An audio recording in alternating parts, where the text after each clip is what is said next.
Quero cumprimentar você que nos assiste pelo vídeo. Também quero cumprimentar a igreja, com a paz do Senhor. Amém. Amém. Hoje nós vamos falar mais uma vez sobre as profecias. E você que já nos acompanha há algum tempo, né, já está acostumado a como nós conduzimos as coisas por aqui. Se você tiver alguma pergunta, alguma dúvida, você pode comentar no chat aí. Se a gente souber a resposta, a gente pode estar respondendo, tá bom? Bom, hoje nós vamos falar do milênio. No estudo passado nós falamos da 7ª trombeta, que era o momento da volta de Jesus, o momento onde Jesus também derrama as pragas sobre o castigo, né, sobre os ímpios e tudo isso. Se você não viu, sugiro que assista o vídeo anterior, é muito importante para nós compreendermos a palavra de Deus. Mas hoje nós vamos estudar capítulo 20, que é um evento que vem logo após a vinda de Cristo, pela segunda vez à Terra. Só que para isso nós vamos nos ajoelhar, nós vamos orar, porque nós não devemos abrir as Escrituras sem antes falar com Deus, sem antes pedir orientação divina. E sugiro a você que feche seus olhos e faça uma oração pessoal para que Deus possa te mostrar e te dar entendimento, para que você também consiga compreender com toda clareza aquilo que o Senhor quer nos entregar hoje. Vamos nos colocar de joelho, porque a igreja também nos colocou de joelho. Nós vamos falar com Deus.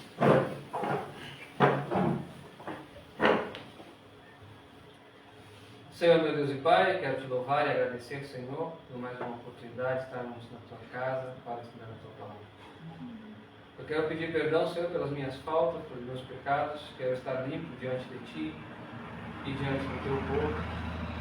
Senhor, eu quero estar purificado, Senhor, no sangue de Cristo. E assim, Senhor, poder ministrar a Tua palavra. Amém. Que o Senhor fale por meu intermédio, não seja eu, Senhor, a falar. E que só o Senhor seja louvado no dia de hoje. Amém. Abençoa, Senhor, aqueles que estão nos assistindo pelo vídeo e também os irmãos que não puderam vir, Senhor. Que o Senhor possa estar visitando eles e confortando-os o coração, se necessário, e animando-os, se necessário. Que o Senhor faça-se presente no nosso meio hoje e que só o Senhor seja louvado nesse dia.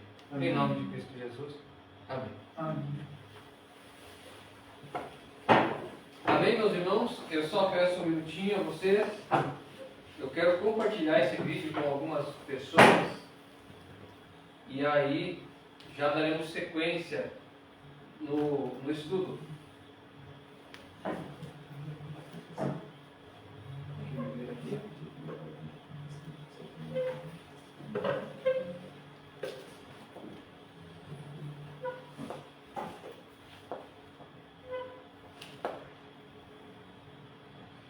Irmão, você vai ter que ir para casa.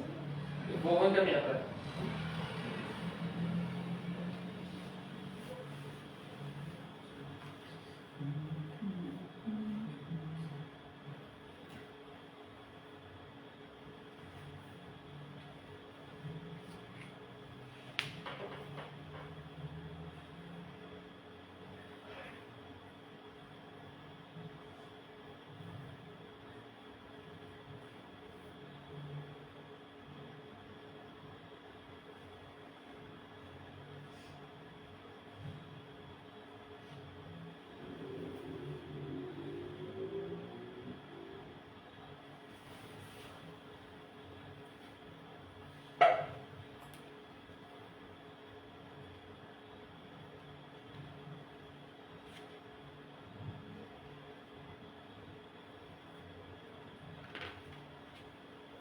Só um minutinho.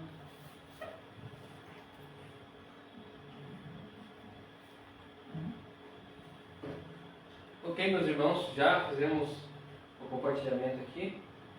Vamos abrir as nossas Bíblias no livro de Apocalipse, capítulo 20. E hoje nós vamos entender o que acontece no milênio. Eu sei que muitos têm curiosidades, alguns até especulam com relação ao milênio. Mas a verdade é que a luz verdadeira da palavra não brilha assim como deveria sobre todos e sobre a maioria da população. Então hoje é uma oportunidade que o Senhor nos deu, única, de entender com clareza o que vai acontecer nesse momento. Eu vou iniciar a leitura acredito que você que não está com a Bíblia pode acompanhar aqui, né, na tela. Diz assim: vi descer do céu um anjo que tinha a chave do abismo e uma grande cadeia na mão. Ele prendeu o dragão, a antiga serpente, que se chama Diabo e Satanás, e o amarrou por 1000 anos. Lançou-o no abismo e ali encerrou e pôs selo sobre ele, para que não enganasse mais as nações, até que os 1000 anos se completassem. Depois disso, é necessário que seja solto por um pouco de tempo. Vi também tronos, e os que se assentaram sobre eles foi dado o poder de julgar, e vi as almas daqueles que foram degolados por causa do testemunho de Jesus e pela palavra de Deus, que não adoraram a besta, nem a sua imagem, e não receberam o sinal na testa, nem nas mãos. Eles reviveram e reinaram com Cristo durante 1000 anos. Os outros mortos, porém, não reviveram, até que os 1000 anos se completassem. Esta é a primeira ressurreição. Bom, detalhe, aqui, a primeira ressurreição referida é a dos que foram mortos por amor a Cristo e reviveram, tá? E no verso 6, ele complementa dizendo: bem-aventurado e santo aquele que tem parte na primeira ressurreição. Sobre eles não tem poder a segunda morte, mas serão sacerdotes de Deus e de Cristo e reinarão com ele os 1000 anos. Então, nesse particular aqui, os santos que participam na primeira ressurreição, eles vão ao céu reinar com Cristo esses 1000 anos. Já os demais não têm a mesma sorte, mas nós vamos descobrir o que aconteceu com as pessoas que não foram mais adiante. No verso 7, é dito assim: quando se completarem os 1000 anos, Satanás será solto da sua prisão e sairá para enganar as nações que estão nos 4 cantos da terra, Gog e Magog, cujo número, como a areia do mar, a fim de juntá-los para a batalha.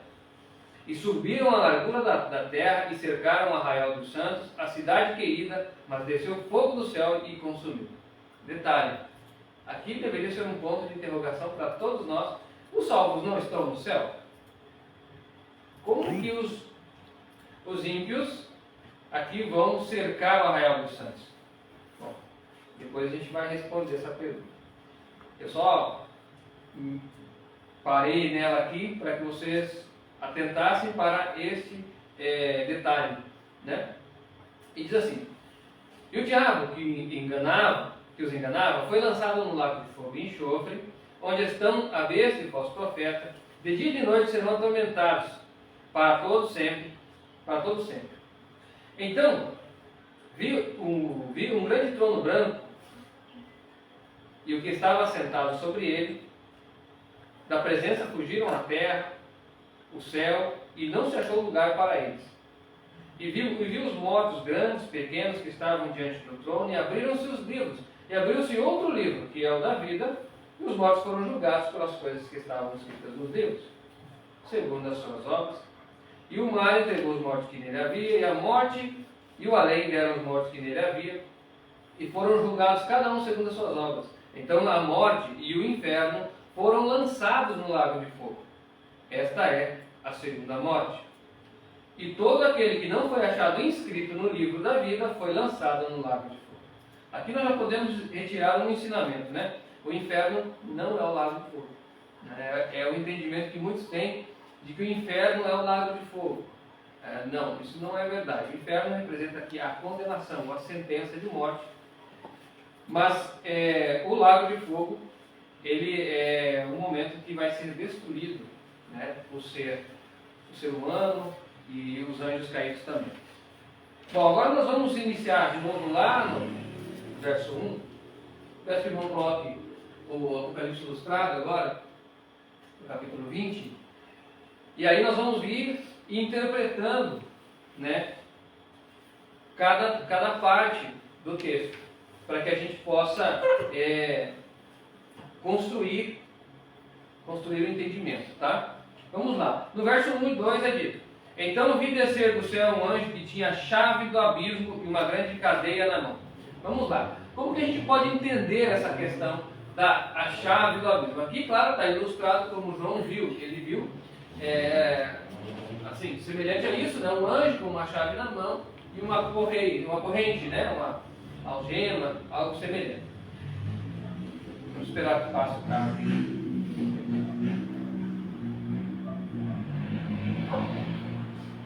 Bom, mas nós sabemos que esse texto ele é simbólico, então assim, não quer dizer que o abismo tenha uma porta para ter chaves.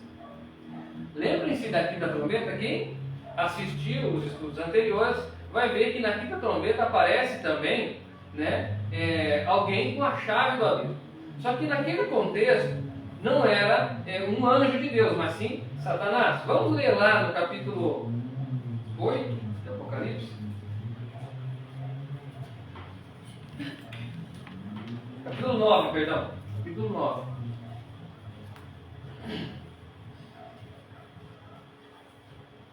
Qual verso? Verso 1 e 2.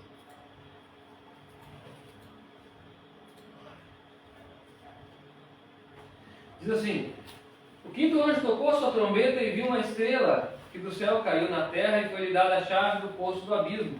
E abriu o poço do abismo, e subiu fumaça, como fumaça de uma grande fornalha, e escureceram-se o sol e o ar. Pode colocar o 3 também para nós? O 3 e o verso 11. Verso 3 e 11. Só para a gente extrair daqui o ensinamento.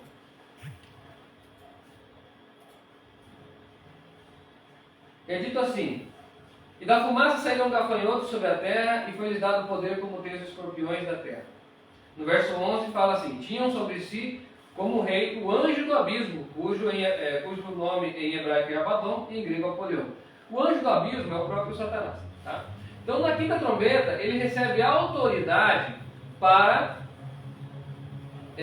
liberar os anjos que não têm permissão de sair de lá. Né? Ele vem e solta todo mundo. Né? Existem anjos aprisionados nesse abismo, né? Isso falaremos em um outro momento. No entanto, ele vem com essa autoridade e solta, porque a chave na Bíblia representa a autoridade. A Bíblia nos ensina isso. Quem tem a chave é quem pode abrir. Né? Então, a pessoa veio com autoridade. Mas no capítulo 20, nós vemos que daí não é o diabo que tem a chave do abismo, mas é um anjo de Deus. E ele vem para aprisionar Satanás com uma corrente. Né? Pode botar o ilustrado para nós, meu irmão? Com uma corrente. Mas será que um ser espiritual pode ser aprisionado por uma corrente? Obviamente não. Né?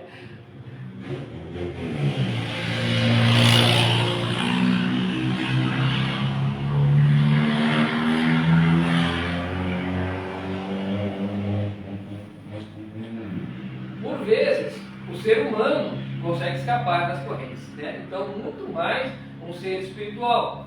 Né? Mas qual que é o sentido, então, dele trazer essa corrente para aprisionar Satanás? Será que a prisão de Satanás é uma prisão física ou circunstancial? É isso que nós vamos descobrir agora.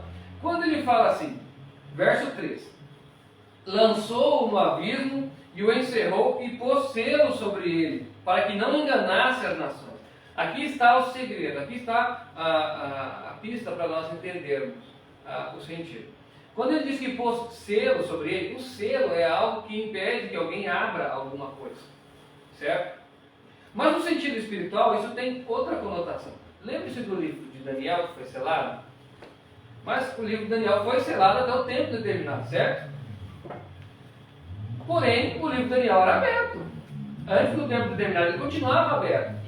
No entanto, o entendimento estava fechado para o tempo. Então, antes de 1844, no final dos 2300 tarde de manhã, onde inicia o primeiro selo, a abertura do primeiro selo, o entendimento pleno de Daniel não existia, tanto que houve até um desapontamento, né? Então, assim, o selo aqui é um meio de impedir que Satanás engane as nações. Mas por que isso? Como que esse selo funciona? Será que é semelhante ao selo do livro de Daniel? Que embora o livro esteja aberto, a pessoa não entende o que lê? Bom, nós vamos ver isso aí mais adiante. E aí nós vamos entender que a prisão de Satanás não era uma prisão física, mas circunstancial. Ele foi impedido de enganar as nações. Não quer dizer que ele estava fechado lá no abismo, trancado a 7 chaves. Não é isso. É uma prisão circunstancial. Nós vamos ver aqui. Bom, vamos lá. Agora nós vamos dar uma pausa aqui na explicação da prisão de Satanás. E nós vamos abordar outro tema, que aí é o outro lado. Aqui nós falamos daqueles que ficaram aqui, Satanás e os seus. E os que foram ao céu, o que acontece com eles? Diz assim: vi tronos, e aos que se assentaram sobre eles foi-lhes dado o poder de julgar. E vi as almas daqueles que foram degolados por causa do testemunho de Jesus e pela palavra de Deus, e que não adoraram a besta, nem a sua imagem, nem receberam o sinal na sua testa, nem na mão. Eles reviveram e reinaram com Cristo 1000 anos. Ok, então quando é que os crentes ressuscitam? Irmãos, podem responder. Na volta de Cristo. Onde nós lemos isso? Bom, vamos ler em 1 Coríntios, capítulo 15, versos 52 ao 57. Hoje o estudo não vai ser tão curto. No entanto, é muito importante nós entendermos o que acontece no milênio.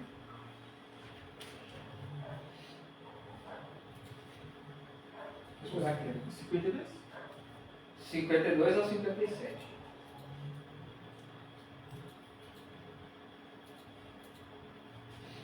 Diz assim: num momento, num abrir e fechar de olhos, ante a última trombeta, porque a trombeta soará e os mortos ressuscitarão incorruptíveis, e nós seremos transformados.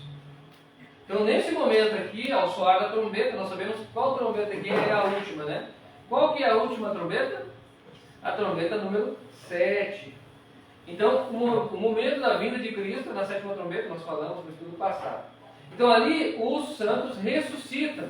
E aí é dito no verso 53, porque convém que isto que é corruptível se revista de incorruptibilidade e isto que é mortal se revista de imortalidade. Quando isto que é corruptível se revestir de incorruptibilidade, e isto que é mortal se revestir de imortalidade, então cumprir-se-á a palavra que está escrita: tragada foi a morte na vitória. Onde está, a morte, o teu aguilhão? Onde está o inferno, a tua vitória? Ora, o aguilhão da morte é o pecado, e a força do pecado é a lei. Mas graças a Deus que nos dá vitória por nosso Senhor Jesus Cristo. Então aqui é o momento que os santos ressuscitam e recebem a sua vitória, o seu galardão das mãos de Cristo. Então, esses que receberam, que foram ressuscitados e vão ao céu, eles terão o poder de julgar. Ou seja, durante os 1000 anos, os ímpios que não foram para o céu, eles terão as suas vidas avaliadas e as suas sentenças expedidas, com auxílio dos santos que foram daqui. Né? Então, assim, muitas vezes, né, a pessoa é oprimida, ela é, quem sabe, maltratada e tal. Bom, o seu opressor pode ter uma sorte não muito boa quando ela estiver lá, né, com o seu livro na mão, podendo dar a justa retribuição. Né? Então, assim, é o que deve estar nas nossas mentes, né, que por vezes as pessoas que são oprimidas, elas terão a oportunidade de fazer justiça. Aí, mais uma justiça, vamos dizer assim, guiada por Deus. Né? Uma justiça que Deus vai conduzir. Né? Bom, então assim, vamos ler no livro de 1 Coríntios também, se eu não me engano. Deixa eu só ler aqui isso aí.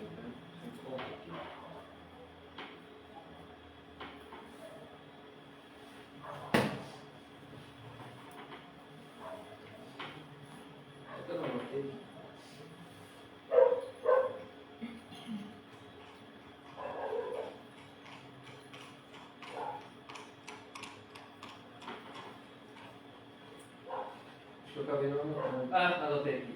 1 Coríntios capítulo 6, verso 2. Verso 2 e 3. 1 Coríntios capítulo 6, versículos 2 e 3. A Bíblia nos mostra que o que nós lemos aqui sobre o julgamento dos ímpios pela mão dos salvos é uma realidade. Né? Diz assim: não sabeis vós que os santos hão de julgar o mundo? Ora, se o mundo deve ser julgado por vós, porventura sois indignos de julgar as coisas mínimas? Não sabeis vós que havemos de julgar os anjos? Quanto mais as coisas pertencentes a esta vida. Então, os santos de Deus hão de julgar o mundo no período do milênio também. Ok? E aí a pergunta que remanesce: mas e os ímpios vão estar fazendo o que aqui na terra? Ou o que acontecerá com eles? Bom, para a gente entender isso, irmão, vamos abrir no capítulo 19 do Apocalipse.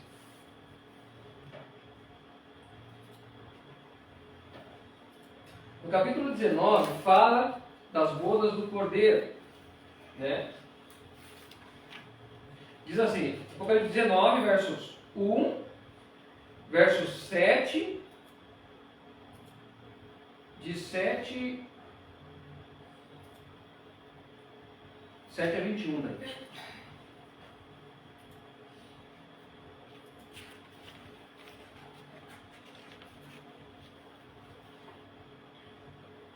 Diz assim: e depois dessas coisas, ouvi no céu uma grande voz de uma grande multidão que dizia: aleluia, a salvação e a glória e a honra e o poder pertencem ao nosso Deus. Regozijemo-nos e alegremo-nos e demos-lhe glória. Verso 7, tá? E demos-lhe glória, porque são vindas as bodas do Cordeiro e já a sua esposa se aprontou. As bodas do Cordeiro é o momento da vinda do Senhor Jesus. É o momento de Jesus vir buscar a igreja. E aí é dito: e foi-lhe dado que se vestisse de linho, fino, puro e resplandecente, porque o linho fino são as justiças dos santos. E disse-me, escreve: bem-aventurados aqueles que são chamados à ceia das bodas do Cordeiro. E disse-me: estas palavras são verdadeiras palavras de Deus. Eu lancei-me aos seus pés para o adorar, mas ele disse: olha, não faças tal, sou teu conservo e de teus irmãos, que têm testemunho de Jesus. Adora a Deus, porque o testemunho de Jesus é o espírito de profecia. E viu o céu aberto e um cavalo branco que estava assentado, e o que estava assentado sobre ele chama-se Fiel e Verdadeiro, e julga e peleja com justiça. E os seus olhos eram como chama de fogo, e a sua cabeça como muitos diademas. Eu vou pedir para o irmão botar o Apocalipse ilustrado aqui para nós, por favor, que eu acho que vai, o 19, né? Acho que vai facilitar lá no verso 13, verso 12, né? Facilitar o entendimento, né, das pessoas. Aqui, ó, esse mesmo aí, né? Muito obrigado, irmão. E os seus olhos eram como chama de fogo, e sobre a sua cabeça havia muitos diademas, e tinha um nome escrito que ninguém sabia senão ele mesmo. Bom, esse nome escrito que ninguém sabia ele mesmo refere-se à experiência que Cristo teve aqui na Terra, né? Cristo teve a experiência completa. Ele conviveu em meio ao pecado, não pecou, mas conviveu, sentiu a fraqueza humana, sentiu o que é estar na pele humana, coisa que os anjos não sabem o que é, né? Cristo passou pela morte, ele sofreu a agonia da morte da pior maneira, né? Ninguém lá no céu passou por isso, né? Exceto Moisés, né? E os que subiram por Jesus também. Mas, salvo esses aí, os demais ninguém passava, nem Elias, nem Enoque, os anjos de Deus também não, e Deus, claro, é imortal. Então, ele tem uma experiência que só ele tem, né? Ninguém mais tem. Então, por isso que o nome é só ele que sabe. Bom, vamos lá. No verso 15, verso 14. E seguiam-nos, verso 13. E estava vestido de uma veste tingida em sangue, e o nome pelo qual se chama é a Palavra de Deus. Seguiam os exércitos do céu em cavalos brancos, vestidos de linho fino, branco e puro. E da sua boca saiu uma espada para ferir com ela as nações, e ele as regerá com vara de ferro. Ele mesmo é o que pisa o lagar do vinho do furor da ira de Deus Todo-Poderoso. Então, irmãos, o fato dele ter a veste... pode botar lá, irmão? O fato dele ter a veste salpicada de sangue é justamente porque ele é quem vai derramar o castigo sobre os homens. Claro que isso aqui é simbólico, né? Para ilustrar que Cristo vai... hoje ele é nosso intercessor e salvador, mas lá ele vai ser juiz, né, e executor também da justiça. Então, para que nós saibamos uma coisa, Cristo é amor, né? Ele nos ama e faz tudo por nós hoje, mas não será sempre assim. Então, acredito que a nossa oportunidade é agora, né? Porque quando esse momento chegar, não há mais esperança.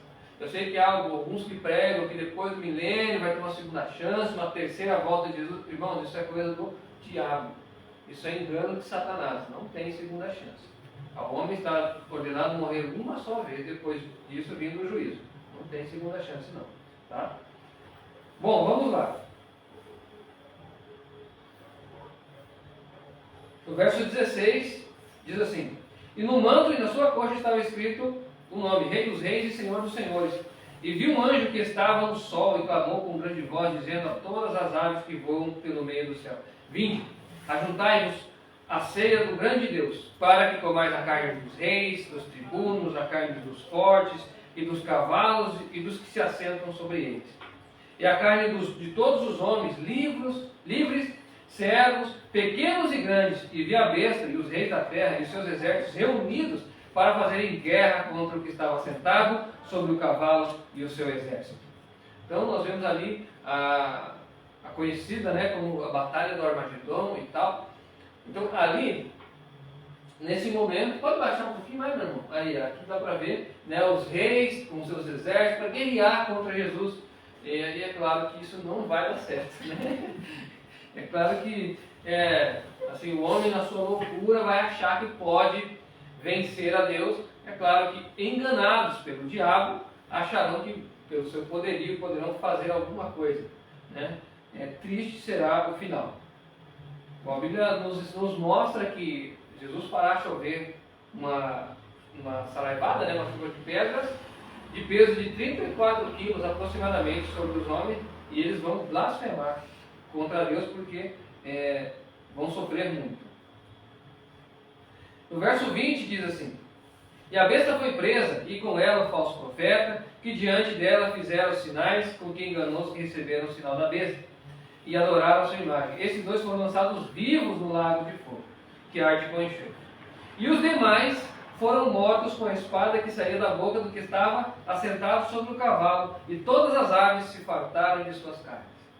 Então aqui nós podemos entender uma coisa: Jesus volta no início do milênio, né? Os salvos vão ao céu,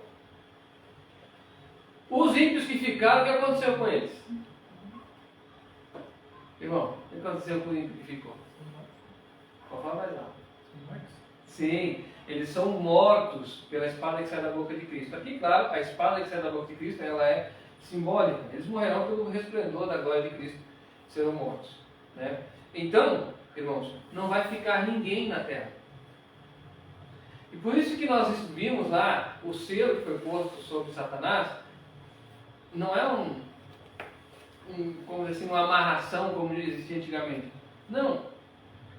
É uma prisão circunstancial. Ele foi impedido de enganar as pessoas porque não existiam pessoas para ele enganar, né? Então, os salvos foram aos céus com Cristo, os ímpios foram todos mortos, né? Então, quando os ímpios são todos mortos, não fica ninguém.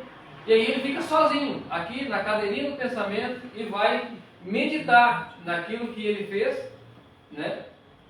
Ele vai meditar naquilo que ele fez durante todo esse período, né, de trabalho intenso para atrapalhar a salvação dos homens e tentar desestabilizar o governo de Deus, né? Ele trabalhou duro. Lembre-se que o governo de Deus estava sobre os ombros de Cristo, né? Por que isso? Porque Cristo veio aqui provar ao universo que Deus amava as suas criaturas. Imagine se Jesus desce da cruz, como ficaria o governo de Deus nesse momento? Então Satanás trabalhou duro, fez o que pôde, não venceu, graças a Deus. E nesse momento ele vai ter um tempo de pensar naquilo que ele fez. Ele vai ter um tempo de refletir. E aí depois dos 1000 anos, o que acontece quando finaliza os 1000 anos? A Bíblia diz que Satanás é solto, correto?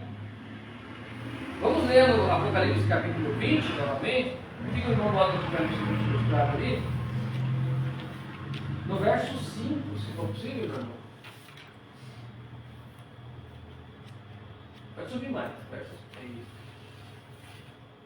É aqui, para baixo um pouquinho. Aí. Um pouco para baixo para a gente ver as pessoas, né? Aqui, ó.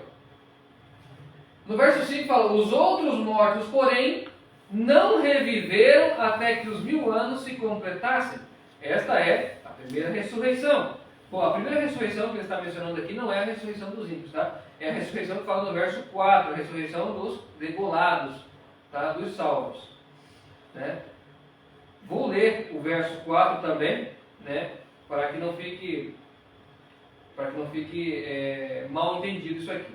O verso 4, a partir do ponto ali, o finalzinho do verso, diz assim: eles reviveram e reinaram com Cristo 1000 anos. Os outros mortos, porém, não reviveram até que os 1000 anos se completassem. Esta é a primeira ressurreição. Então, os outros continuaram mortos. Quem participou da primeira ressurreição é quem reviveu e foi morar com Cristo. Isso fica mais claro no verso 6.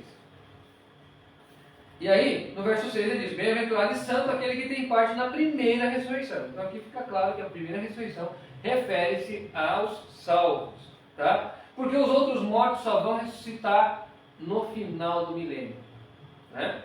E guardemos essa informação, porque quando nós vimos que Satanás é solto da sua prisão, nós vamos ver que é justamente no final do milênio.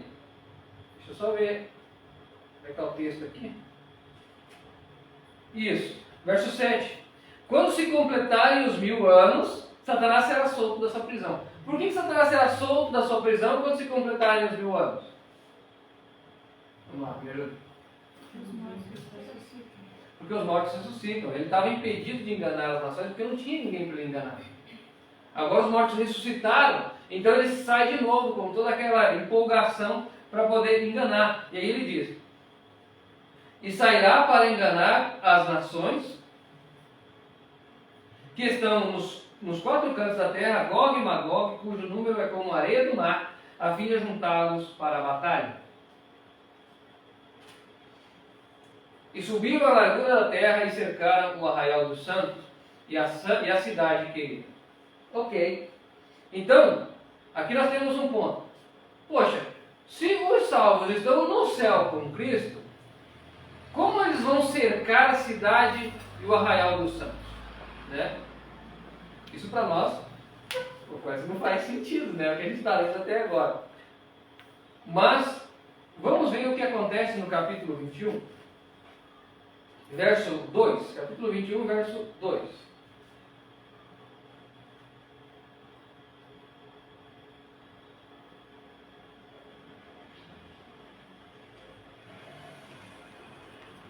Diz assim: vi também a cidade santa, a nova Jerusalém que descia do céu, ataviada como uma noiva para o seu noivo. Ok. Aqui no verso 21 diz que a cidade santa desce do céu. Então os salvos descem também do céu. Para o leitor um pouco mais superficial, ele vai entender que a terra foi restaurada primeiramente, né? E depois a cidade santa desceu. Mas não é assim. Por quê? O Apocalipse ele não é cronológico. Por exemplo, Apocalipse 17 acontece antes de Apocalipse 13. Não faz sentido também, não é? Mas é. Né? Se vocês repararem, Apocalipse 17 fala que os 10 chifres da besta não receberam o reino ainda. Mas o Apocalipse 13 fala que eles já estão coroados. Então, em algum momento, depois.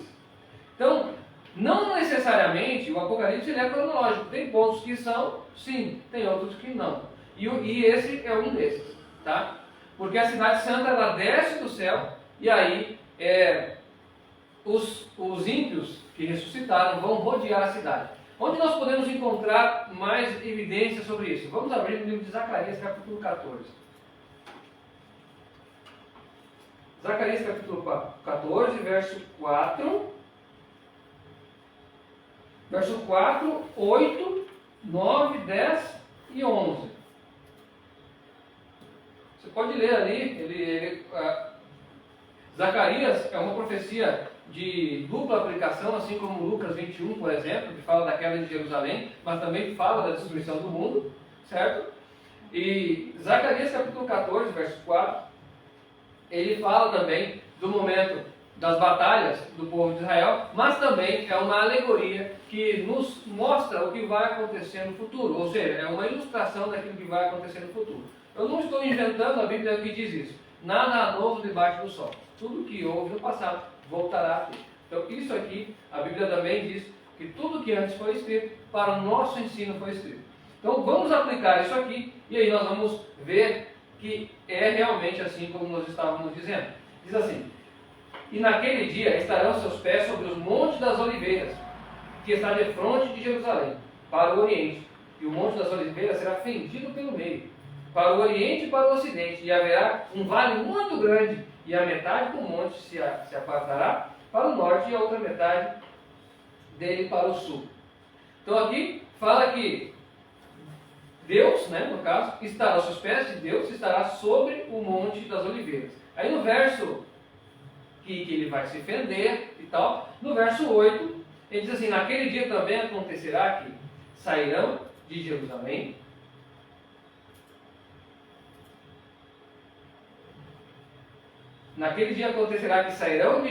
águas vivas. Quem é que tem águas vivas para dar, gente? Jesus, né? Então quer dizer o seguinte: Jerusalém que vai estar no monte lá. E aí é dito: metade delas para o mar oriental e metade delas para o mar ocidental. No verão e no inverno sucederá isso. E o Senhor será rei sobre toda a terra. Quando é que Deus vai ser rei? Ou seja, aqui fala o Senhor com maiúscula, né? Então, quando é que Deus vai reinar sobre a terra? Quando a cidade santa estiver aqui. Que a Bíblia fala: eis o tabernáculo de Deus com os homens, e ele habitará com eles, e ele será o seu Deus, e ele será o seu povo. Ou ao contrário, né? Ele será o seu povo, e ele será o seu Deus. Né? Então, Deus vai reinar sobre a terra quando a cidade santa estiver aqui. E isso vai acontecer no finalzinho do milênio. Tá? No finalzinho do milênio, a cidade santa desce do céu. Vamos lá, vamos avançar. E diz assim: e o Senhor será rei sobre toda a terra. Naquele dia, um será o Senhor, e um será o seu nome. Toda a terra em redor se tornará em planície, desde Geba até Rimon, ao sul de Jerusalém, e ela será exaltada e habitada no seu lugar, desde a porta de Benjamim até o lugar da primeira porta, até a porta da esquerda, desde a torre de Anadeel até os lugares do rei. E habitarão nela, e não haverá mais destruição, porque Jerusalém estará segura. Então aqui nós podemos já construir a imagem nas nossas mentes. Eu vou pedir para o irmão pegar aquela imagem que nós pegamos ali, essa aqui, do canto de cá. Bom, isso aqui é uma ilustração do que seria a cidade santa, tá? Ela é um cubo, realmente, é semelhante a isso. Claro que essa ilustração ela não chega nem perto daquilo que seria a cidade, mas é para a gente entender. Todo o Monte das Oliveiras se fará em planície, como diz aqui, ele vai se fender e vai se tornar em planície. Naquele local, ali, a terra será santificada, com certeza, né? E restaurada, obviamente. E aí, o que vai acontecer? Os ímpios vão olhar, essa belezuda aqui, toda cheia de ouro, né? Feita de ouro a cidade, né? Literalmente. E aí, vai encher os olhos, né? Satanás vai lá animá-los a tentar entrar na cidade. Né? E aí, o que acontece depois disso? No verso 9, pode botar no Apocalipse ilustrado, irmão, no capítulo 20, verso 9. Aí, ó. É isso aí que vai acontecer, ó. Diz assim: e subiram sobre a largura da terra e cercaram o arraial dos santos e a cidade querida, mas desceu fogo do céu e os consumiu. Então, a batalha vai durar bem pouquinho, né? Batalha em si não vai durar nada. Não vai dar. Mas, isso é o que vai acontecer no final do milênio. E depois que isso acontecer, o que acontece? Bom, aí no verso 10 ele fala: e o diabo e os que enganavam foi lançado no lago de fogo e enxofre, onde estão a besta e o falso profeta, que de dia e de noite serão atormentados para todo sempre. Para todo sempre. Bom, irmãos, quero parar aqui um pouquinho e voltar um pouco na explicação da cidade santa, porque que ela aparentemente aparece depois, mas ela aparece na verdade antes. Porque assim, a Bíblia ela mostra os eventos. E nós precisamos de achar o encaixe dos eventos. A Bíblia nos diz assim, regra sobre regra e mandamento sobre mandamento, um pouco aqui e um pouco ali. Uma regra não desfaz a outra, tá? Então, ou seja, se eles cercaram o Arraial dos Santos, é porque o Arraial dos Santos estava na terra, e ponto final. Né? Não tem porquê, mas aqui ela está depois do primeiro verso. Bom, isso aqui é irrelevante. O que é relevante é que eles cercaram. Porque aqui não diz, olha, a cidade santa desceu depois que a terra estava restaurada. Não diz. Vocês leram aí? Não, né? Então, se não diz, como é que diz lá? Se não está escrito, não existe. Né? E é de fato assim. Então, assim, nós precisamos ter regra sobre regra. Quando ele fala que cercaram o Arraial dos Santos, o lugar dos santos é a cidade santa. Então, ela está na terra. Se o outro verso não fala que ela veio depois, então, eu quero citar um exemplo. Muitos hoje ensinam que a volta de Cristo será depois, antes da tribulação. Mas lá no livro de Mateus capítulo 24, verso 29, fala assim, depois da tribulação. Então depois é depois, né? Pode falar, irmão. Então, mas por que no verso 1, no capítulo 21, diz que viu um novo céu e uma nova terra? Então, ele viu, mas ele falou quando, viu? Amém. Então nós já entendemos. Ele não disse, eu vi o novo céu e depois eu vi, né? Não. Ele fala assim, eu vi o novo céu e depois fala, eu vi também a cidade. Ele viu também, ele não viu depois. Ele viu as duas coisas, sabe? E Deus pode ter mostrado assim para ele, justamente para poder depois a gente encaixar, tá? Porque assim, lembre-se que a Bíblia, o Apocalipse foi entregado em símbolos, porque a revelação dele é muito importante para o tempo do fim. Né? Houvessem os homens entendido isso aqui no passado, nós não teríamos isso aqui. Né? Então, irmãos, é isso. Quando ele fala, viu um novo céu e uma nova terra, e o primeiro céu e a primeira terra já tinham passado, e o mar já não existe, vi também a cidade santa, a Nova Jerusalém, que descia do céu. Não falando nem que tinha descido tudo ainda, ele viu descendo. Né? E lá no livro de Zacarias nós vemos aonde ela desce. No Monte das Oliveiras. Né? Então, aqui nós precisamos aplicar regra sobre regra. Se aqui ele não fala que a cidade desceu depois que a terra estava restaurada, então não podemos considerar.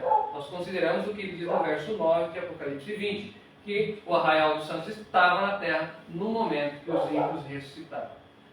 Deu para entender, irmão? Certeza? Tem mais uma pergunta? Amém. Então é isso. Eu sei que profecia nem sempre ela como passear no parque. Tá? Profecia ela é um pouco mais complexa. Nós precisamos, obviamente, sem sombra de dúvida, do Espírito de Deus para poder entender. De outra maneira, não dá. Tá? Porque não adianta a gente querer encaixar um evento no outro, cronologicamente, que a gente vai se perder. Por exemplo, nós estamos vivendo no Apocalipse capítulo 12, certo? Mas o Apocalipse capítulo 12, ele começa aqui, mas ele só termina quando? No final, na volta de Jesus, certo? Então assim, não tem como encaixar, né? Apocalipse capítulo 6 que fala do sexto selo. O sexto selo ele inicia antes, mas ele só termina também lá no final, né? E aí tem a questão do Apocalipse capítulo 9, inclusive. Capítulo 9 acontece um pouquinho depois do início de capítulo 12. E como é que explica isso aí? Né? Então assim, o Apocalipse ele não é cronológico inteiramente, tá? Apocalipse 9, quando ele fala das trombetas, da quinta trombeta principalmente, tem parte do evento da quinta trombeta acontece no capítulo 12, quando fala lá que houve batalha no céu e tal, e o inimigo foi lançado, né? Isso acontece antes da trombeta, só que ele está mencionado depois, né? Ele está mencionado depois. Ele explica aqui no capítulo 9, e no capítulo 12 ele fala, ele descreve o evento, né? Só que esse evento ele acontece antes. Então, por isso, irmãos, essa é uma didática do Apocalipse que nós precisamos entender. E eu acredito que aplicando a regra bíblica, nós conseguimos entender com facilidade. Regra sobre regra, mandamento sobre mandamento, um pouquinho ali, e um pouquinho aqui e um pouquinho ali. Essa é a regra que a Bíblia nos apresenta para estudar ela. E assim nós vamos ter sucesso na hora de interpretar a Bíblia. Bom, vamos finalizar a leitura aqui, e é dito assim. Esperar que a nota aqui passe.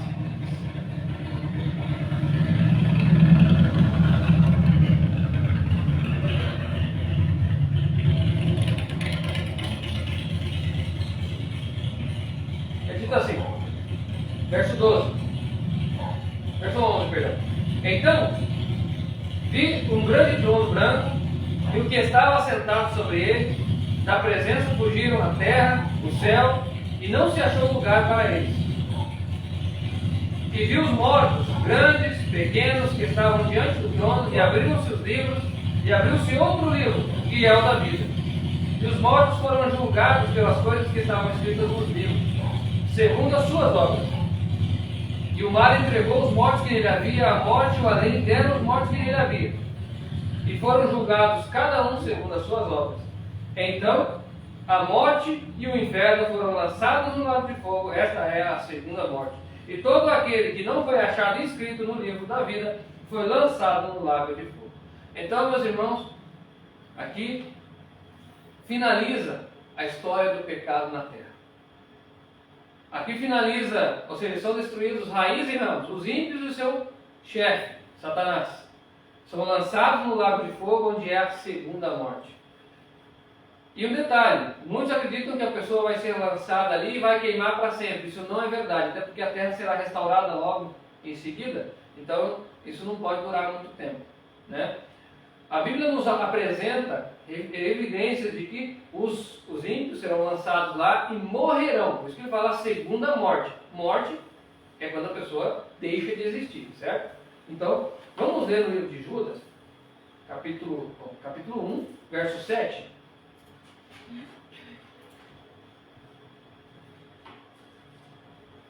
No verso 7, é dito assim.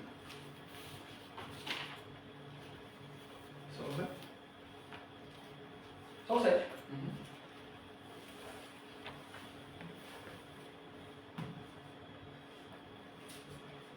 Diz assim: assim também, Sodoma e Gomorra e as cidades circunvizinhas entregaram-se à prostituição e a práticas sexuais antinaturais e foram postas como exemplo, sofrendo a pena do fogo eterno. Então, o fogo eterno aqui é ou seja, de consequência eterna. Sodoma e Gomorra foi queimada e jamais voltou à existência, não tem vida lá. Ou seja, então quer dizer que queimar com fogo eterno vai destruir e nunca mais vai voltar a existir. Porque, de outro modo, Sodoma e Gomorra deveria estar queimando, então, né? Se o entendimento fosse de que o fogo seria eterno, mas não. A consequência será eterna, essa sim. Mas o fogo eterno, o fogo não é eterno, porque a Bíblia diz com todas as letras, ó, aquilo lá é um exemplo. E lá não está queimando até hoje. Tá? Então aqui, com base nisso, nós podemos dizer, o ímpio não vai queimar eternamente. Ele vai queimar segundo as suas maldades. E aí só Deus sabe o quanto. Né? Capítulo 4 de Malaquias também, vamos abrir.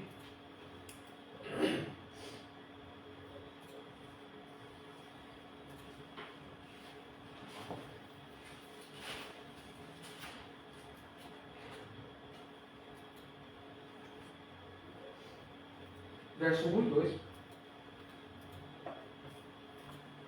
E 3 também. 3.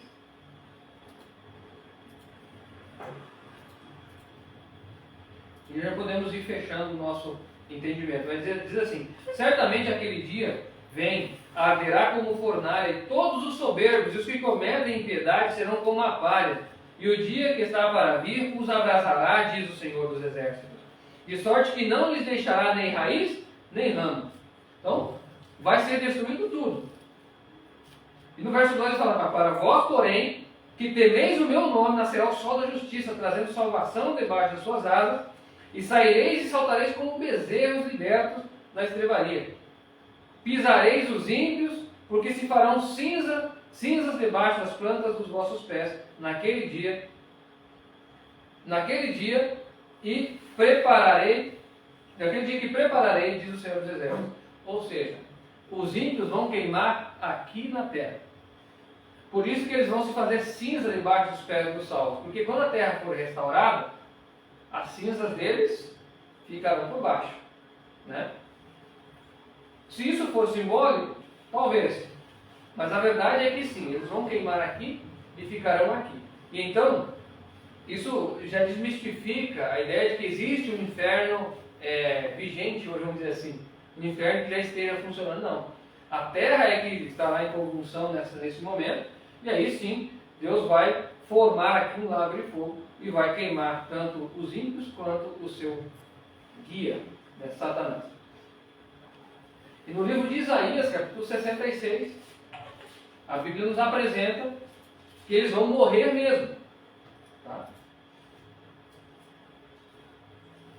Isaías 66,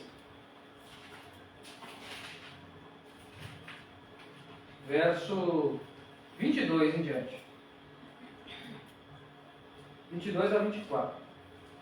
Diz assim: como os novos céus e a nova terra que hei de fazer estarão diante da minha face, diz o Senhor, assim há de estar a vossa posteridade e o vosso nome. Deixa eu... Aí, né? Verso 22.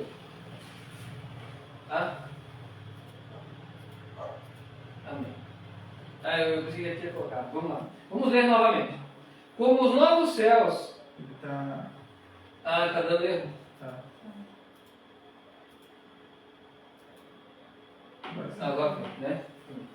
Assim, como os novos céus e a nova terra que hei de fazer estarão diante da minha face, diz o Senhor, assim há de estar a vossa posteridade e o vosso nome.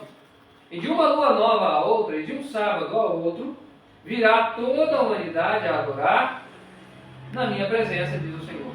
E sairão e verão os cadáveres dos homens que se rebelaram contra mim, e o seu verme nunca morrerá, e o seu fogo, e nem o seu fogo se apagará, e será um horror para toda a carne. Vamos lá, deixa eu explicar isso aqui. Primeiro, eu li isso aqui o seguinte, que depois que o céu, o novo céu e a nova terra estiverem aqui já restaurados, aqui é dito, sairão e verão os seus cadáveres. Cadáver é uma pessoa morta, não é? Então não quer dizer que a pessoa está queimando lá. Mas isso aqui não é literal. Ninguém vai ver cadáver quando estiver no céu. E muito menos o verme deles vai viver para sempre. Não. E nem o fogo também. Porque nós vemos, o fogo vai ser aqui e isso aqui vai ser restaurado. Lembre-se de regra sobre regra. Né? Lá é dito que vai ser aqui o fogo e a terra vai ser restaurada. Então o fogo tem que deixar de existir. Certo? Mas o que significa então o fato de o verme nunca morrer e será ser um horror para toda a carne? Bom, todos terão plena consciência da consequência do pecado. É isso. Eles não vão, aquilo ali não vai atormentar ninguém, porque no céu não haverá pranto, nem choro, nem dor. No entanto, todos terão plena convicção e consciência do que acontece com quem peca. Com quem escolhe estar do lado de Satanás. Ou seja, Satanás já não vai existir mais também, né? Mas todos estarão cientes. Você acha que alguém vai querer pecar depois disso? Meu filho, já está lá salvo, você não quer voltar para cá de jeito nenhum, ou seja, voltar para a vida do pecado, né? Então, o que significa o verso 24 é isso. Mas eu li para que nós víssemos, né, que os ímpios serão mortos, definitivamente. Ninguém vai ficar queimando lá eternamente. E aqui nós encerramos, né, o estudo do milênio. Né? Ficou alguma dúvida, irmãos? Amém? Entendeu, minha filha? Amém?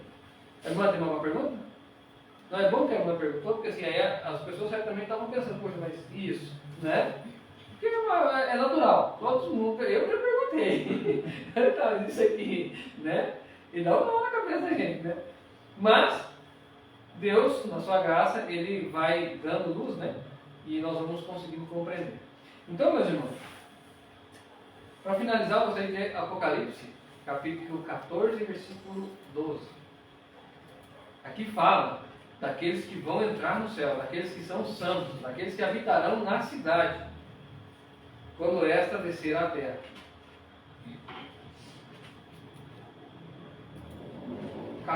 Versículo 12. Aqui é dito assim: aqui está a perseverança dos santos, dos que guardam os mandamentos de Deus e a fé de Jesus. Deus considera santos aqueles que guardam seus mandamentos por meio da fé no seu Filho. E não há outro caminho além desse. Então, se queremos habitar no céu os 1000 anos e depois na cidade santa, o caminho é isso aqui, né? Bom, quero convidar a igreja a se ajoelhar comigo aqui, para que nós possamos agradecer por essa palavra. Depois estaremos dando a finalização do culto.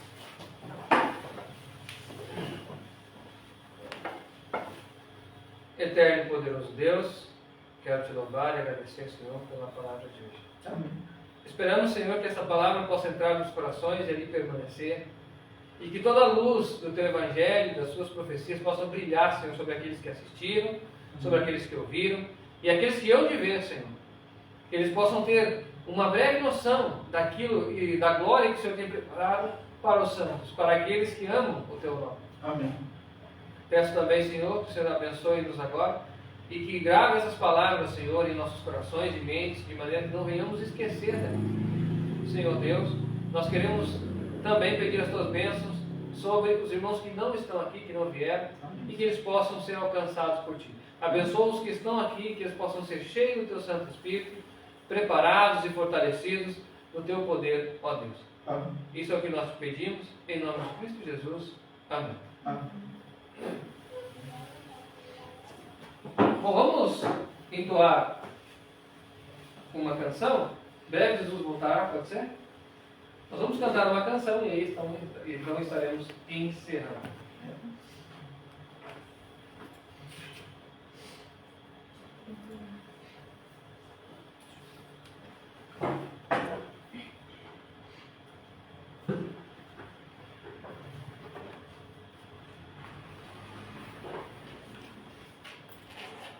A igreja se coloca em pé, pode tocar.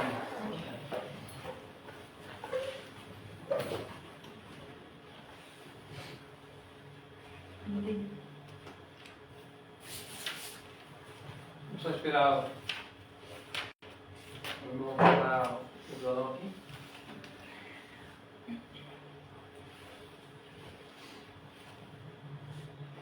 Servos de Deus, a trombeta tocai, breve Jesus voltará. A todo mundo a mensagem levar, breve Jesus voltará. Breve virá, breve virá, breve Jesus voltará. Ide às nações e depressa anunciai, breve Jesus voltará. Gratos, alegres, as novas cantai, breve Jesus voltará. Breve virá, breve virá, breve Jesus voltará. Montes e vales, o som ecoai, breve Jesus voltará. Ondas do mar, a canção entoai, breve Jesus voltará. Breve virá, breve virá, breve Jesus voltará. Guerras e fome nos dão a entender, breve Jesus voltará. Grande cidade já nos faz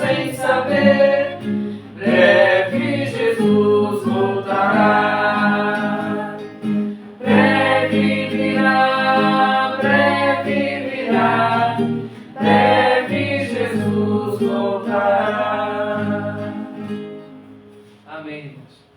Eu quero despedir a você que está nos assistindo no vídeo. Quero pedir as bênçãos de Deus sobre a tua vida. Deus possa abençoar a tua vida, a tua família, em nome de Cristo Jesus. E espero que você esteja acompanhando a gente nos próximos estudos. Amém.